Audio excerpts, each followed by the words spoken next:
Hoy, ano yan, ha? Tara, pagluto natin si Bangs. Yung may sabaw-sabaw.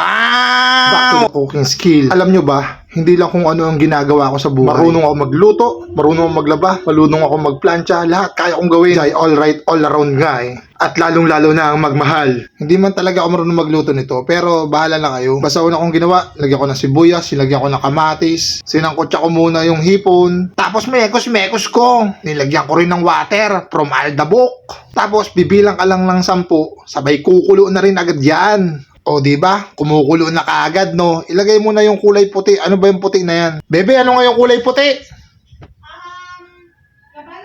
Yun, labanos yung puti. Tapos, nilagyan ko ng okra. Wag mo kakalimutan ng shrimp cube. Ay, mali pala ako. Nor cubes pala yun. Basta yun, hinalo-halo ko na. Nilagyan ko rin ng pati, asin, at sinigang mix. At saka, yung bigay ni Professor, yung everything nice. Memekos-mekos mo na lang yan kasi luto naman na yan. Tapos ilalagay mo yung spinach, yung pampalakas ni Papay. Kangkong yun, baka hindi nyo alam, water spinach. Tapos, memekos-mekos mo na yan. Okay na yan eh.